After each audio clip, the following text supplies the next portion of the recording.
بسم الله الرحمن الرحيم. اشرف بن شرقي معمول له ايه؟ بص، احتفاليه اللي هي واهتمام كويس جدا، الواد هيبقى رايق وفايق، واللي بيتعامل معاه ده صح صح الصح كمان. طيب هو ليه؟ خليني بقى اركز معاه، عشان ليه بقول لك التورتايه لازم يتحط عليها شويه ملح، وليه بقول لك في العنوان ان الشوط التاني بيقول لك حاجه مهمه قوي. خدهم معايا كده واحده واحده. الاول بس هاكد عليها الصوت، عشان خاطر الصوت المفروض انه تمام، الصوت تمام، عشان ما يحصلش اللخبطه بتاع كل مره. واستاذنك كده ايه، اول ما تدخل اللايف اعمل لايك لللايف، خليه يبدا يظهر لبقيه الناس سريعا، عشان نجمع كده كلنا ونتكلم كلمتين مهمين. شوف الشوط الاولاني كنا بنلعب ازاي. الاداء هايل جدا وكويس جدا وفوق الممتاز، حتى لو فيوتشر اخر الدوري ولا فيوتشر مش عارف عامل اداء موسم زي الزفت، يبقى فيوتشر برضه فرقه عادي كده كده، كسبت الزمالك زي ما بقول لك يعني. والزمالك المفروض انه على الورق من الفرق اللي بتنافس على الدوري، او احد الفرق اللي بتنافس على الدوري. لكن في نفس الوقت انت طريقه لعبك الشوط الاولاني هي اللي كانت مخليه شكلك عامل كده، بدليل ان انت الشوط الثاني اختلفت تماما. هجومك على الفعاليه الهجوميه على المرمى في مودرن سبورت اقل من الشوط الاول بكتير. الاستحواذ بتاعك قل شويه عن الشوط الاولاني. اسلوب طريقه اللعب نفسها كمان اتغيرت على الشوط الاولاني، بدانا ننكمش شويه ورا، بدانا نسيب الاستحواذ اغلبيه الوقت. هتقول لي اسلام عايز يريح اللعيبه. طب لو انت عايز تريح اللعيبه، بدل ما انا اسيب الاستحواذ للخصم واسيب ان الفرقه ممكن تعمل عليها خطوره، وقد كان زي ما حصل، واستقبل هدف ما ملهوش لازمه. انا مش ضد ان استقبال الاهداف ومش ضد استقبال اللعب في بعض الفترات زي ما قلت لك، لكن انا الشوط الثاني مش عايز العب. فبدل ما انت تريح اللعيبه بالطريقه دي ان انا اترك الاستحواذ للخصم، طب ما اعمل تغييراتي. يعني الناس بتقول مروان عطيه تعبان، واحنا سمعنا ان مروان عطيه المفروض يعمل عمليه الفتاء، ربنا يشفيه ويقوم بالف سلامه. طب ما طلعه، ما هي النتيجه حلوه ومريحه 3-0، ما طلعه. الناس في بعض الناس متاكد انها تعترض ليه جراديشار كان خرج كان كمل. لا، انا مع خروج جراديشار، مع خروج امام عاشور بدري عن كده. يعني الدقيقه 60 اول التغييرات، او الدقيقه 62 63 اول التغييرات اللي اتعملت، كنت احب ان امام عاشور يخرج هو وجراديشار ومروان عطيه. دول اهم ثلاثه كنت احبهم يخرجوا بالنسبه لي. مروان تعبان، مش عشان كورته الهجوميه ضعيفه زي ما بقول لك بين الشوطين، لا. مروان خلاص احنا كلنا عارفين انه محتاج يريح. جراديشار انت ما تعرفش اسامه هيرجع امتى، فهتحتاج جراديشار في الماتشات اللي جايه دي كويس جدا. فعادي خروجه المبكر بالنسبه لي مريح.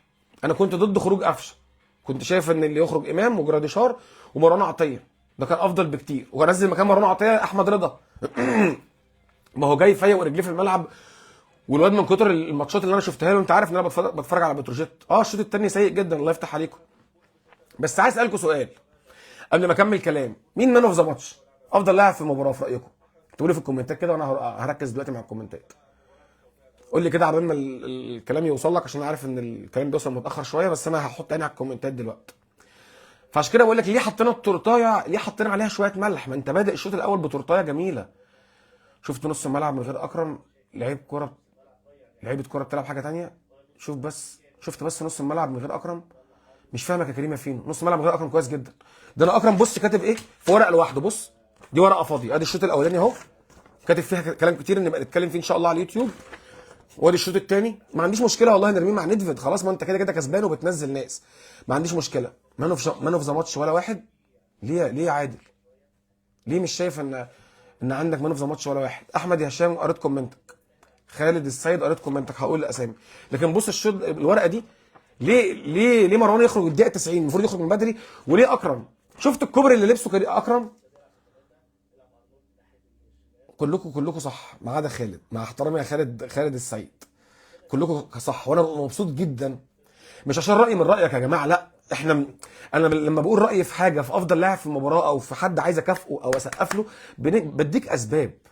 فكل اللي بيقول في الكومنتات دوت كريم الدبيس مان اوف ذا ماتش، انت صح جدع، تتفرج صح.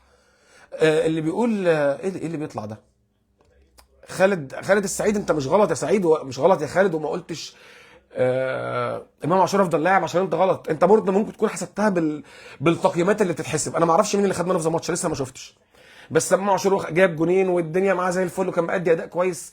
انما الدبيس حكايه.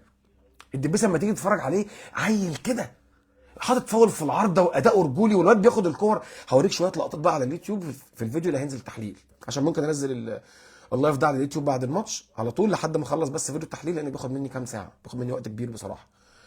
فهوريك شويه اللقطات للدبيس يا معلم على الراس. وعندي سؤال هنا بقى بسبب الدبيس، هيقعد تاني ازاي على الدكه؟ شوف بقى يحيى عطيه الله في الطب بتاعه في مستواه، علي معلول في الطب بتاعه في مستواه، ما يقعدوش الدبيس بالصراحه. الدبيس ده هيقعد تاني ازاي؟ الواد بياخد الكره وبيستلم من ظهره وبيلف وبيحط وشه وبيروح وبيعدي وبيعمل باصات ويعمل بري اسيست في ايه؟ انا الدبيس بتاع النادي الاهلي. الواد الدبيس الكره في رجله. جراديشار احلى واحد؟ لا جراديشار كان كويس. شوف، هي اراء برضو. امام عاشور اللي خد راجل المباراه ولا ده رايك يا علي؟ انا لسه ما شفتش مين اللي خد راجل المباراه، انا بطلع لايف على طول بعد الماتش. امام عاشور ادى اداء كويس جدا جدا. جراديشار هايل جدا، جايب جول وعمل اسيست حكايه كمان، حدث ولا حرج. انما الامام اللي خدها ماشي، هي بالنسبه للمعايير بالنسبه لهم، مش هكدب عليك مش هقول لك ما يستاهلهاش. الراجل جايب جونين وعمل اداء هايل جدا، فخلاص إيه، ما عنديش مشكله انه ياخد منه في الماتش. انما انا حابب ان احنا كجمهور نبقى بنبص بعيدا عن النتائج وعن احراز الاهداف. عايزك انتوا انا مبسوط، ببقى مبسوط بالناس اللي ايه، شايفه ان في لعيب مأدي اداء كويس جدا. معلش حتى لو هو ما عملش اسيست، حتى لو هو ما سجلش اهداف، ايه يعني؟ هو هايل، كل كراته النهارده الله اكبر، كره في رجل الدبيس جميله. واحد بيقول لي كريم ندفد مان اوف ذا ماتش. انا عارف انك بتهزر يا عمر، الدبيس تمريراته ما شاء الله ملهاش حل، دي حقيقه صح. الدبيس الله اكبر، وبعدين بيستلم وبيروح. انا بحب اللعيب اللي واثق في نفسه. الدبيس مش، انا مش قلقان. انا بلعب في النادي الاهلي، هو ده اللي يهمني في المدرب بتاعي قبل لعيبتي كمان، ان اللي قاعد بره على الدكه يبقى عارف هو بيلاعب مين، عارف قصدي عفوا هو بيدرب مين. طب بيدرب النادي الاهلي. طيب عشان ما، بصراحه لما كهربا مشي امام رجع يركز. بص يا كريم، انا معاك في دي بنسبه كبيره، ممكن مش هكون معاك 100%، بس كلامك برضو صح، الحق اتقال. المشكله كمان في وجود كهربا وامام في الملعب كان بيخلي قلت لك ايه؟ ماشي يا خالد، انا معاك. انا قلت لك ايه برضو من لما رديت عليك؟ امام عاشور خد راجل المباراه. انا قلت لك انت لو هتحسبها بالمعايير بتاعتهم فانت صح. معايير ان شفت مثلا لعبه الفانتازي بتاعت البريمير ليج بتاعت الدوري الانجليزي، شفت الفانتازي بيعملوا ايه؟ اللاعب اللي بيعمل اسيست بياخد 3 بونت صح. ممكن تلاقي لعيب مثلا في الفانتازي جايب 2 بونت بس عامل ماتش حكايه، هو ما عملش اسيست، ما جابش اهداف. المدافع لما بيجيب هدف بياخد 6 بونت، خط النص بياخد 5، المهاجم بياخد 4. فقصه الجائزه بتاعت مان اوف ذا ماتش انا مش فارقه معايا مين ياخدها، بس انا اللي كان فارق معايا ان احنا كجمهور نبقى بنتفرج وقاعدين عينينا حلوه. اه يا معلم، انا بسقف الامام هايل جدا وبسقف لجراديشار هايل جدا، انما الدبيس الله اكبر ما شاء الله تبارك الله، عشان ما جرلوش حاجه حد يقول لي انت حسدته. فانا مبسوط ان الناس كلها العش كويس، بس الصراحه إن ربنا النهارده كان بيألف في بعض البساط وكان هيجي منه هدف. العش كويس مش وحش، لكن السوليه الله يفتح عليك يا عم ياسر. بص انا كاتب اهو، السوليه افضل بكتير من مروان. بص بس الكلام هيظهر لك بالشقلوب. بص السوليه كويس واحسن بكتير من مروان. وبص انا كاتب برضو هنا ايه، السوليه شقيان. عارف ان الكلام هيظهر لك شويه بالشقلوب، لكن حاول تركز معايا فيه معلش لحد ما نطلع على اليوتيوب. السوليه شقيان، شقيان، خصوصا انت بتنزل لي عيل زي اللي اسمه اكرم، هو نازل النتيجه 3 وانا رايح قطر مستني ربع مليار هناك بالجنيه المصري، اللهم لا حسد، هبقى من الشاركس خلاص، واقعد افتح لي في بيزنس ومش هو مش مركز معاك. انت ليه ينزل اكرم دوت؟ ليه نشوفه تاني اساسا موجود؟ بمنتهى الامانه يعني.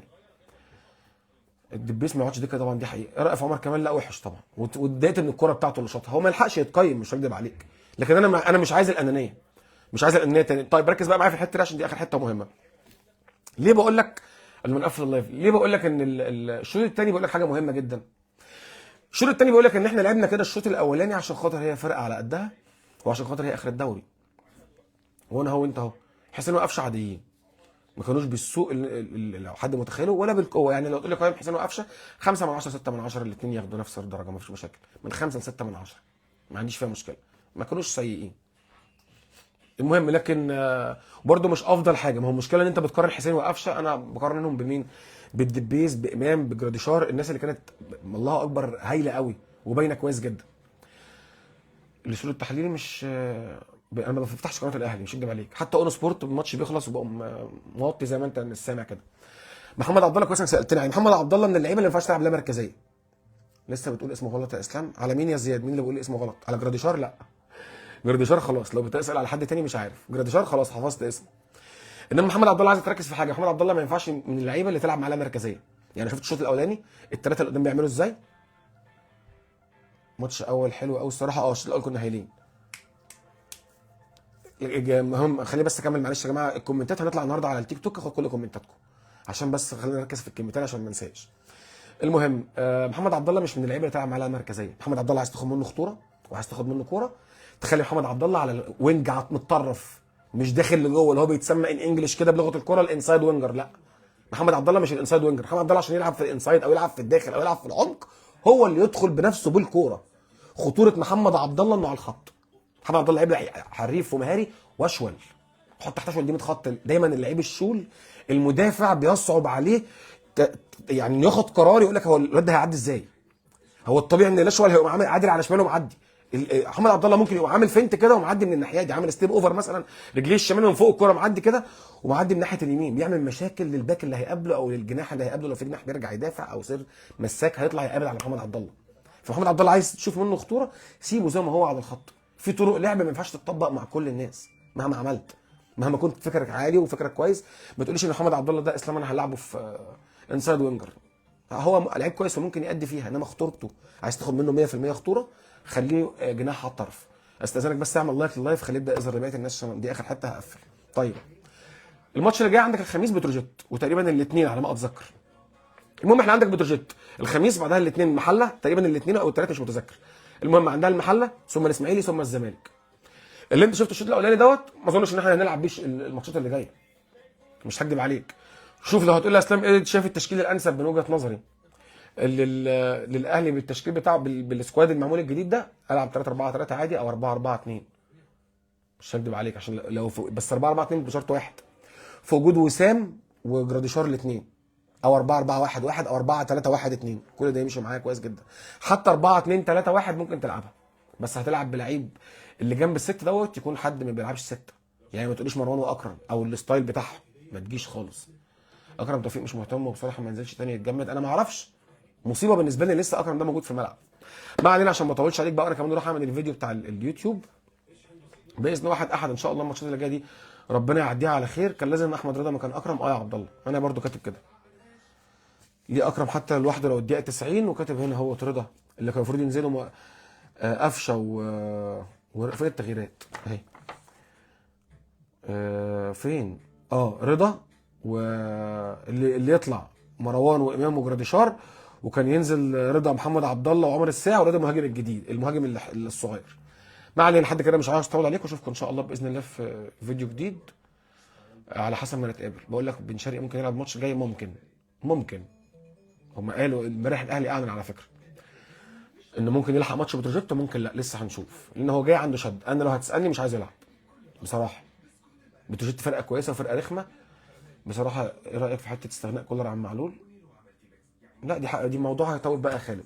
خلينا بالليل بقى على التيك توك، نطلع لايف على التيك توك ان شاء الله لما اخلص بس فيديو اليوتيوب وانزله ونطلع نتكلم على التيك توك. انا ما بتكلمش في مواضيع، باخد الكومنتات بس وبنطلع ندردش فيها.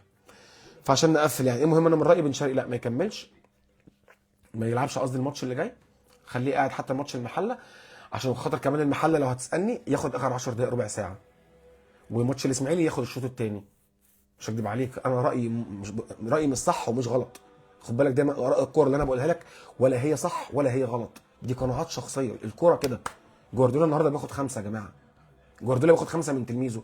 هل جوارديولا دوت مدرب فاضي؟ لا طبعا. لكن هي الكوره دايما بتبقى دايما اراء، فاهم ازاي؟ فما علينا يعني. انا بالنسبه لي شايف بن شرقي حتى لو هيبقى جاهز يريح ماتش بتروجيت، وماتش المحله يلعب اخر 10 دقائق ربع ساعه، وماتش الاسماعيلي ممكن اديله الشوط الثاني ولا حاجه. مش هكدب عليك، ياخد الشوط الثاني باشرف بن شرقي ماتش الاسماعيلي، عشان يبقى جاي ماتش الزمالك في الرايق والرايق، وننزل ندق الزمالك دقه محترمه. مش هكدب عليك يعني. يلا يا حلوين، ان شاء الله اشوفكم بالليل على التيك توك، وشويه كده ان شاء الله قبل ما اخلص الفيديو انزله على اليوتيوب. سلام يا حلوين، سلام عليكم.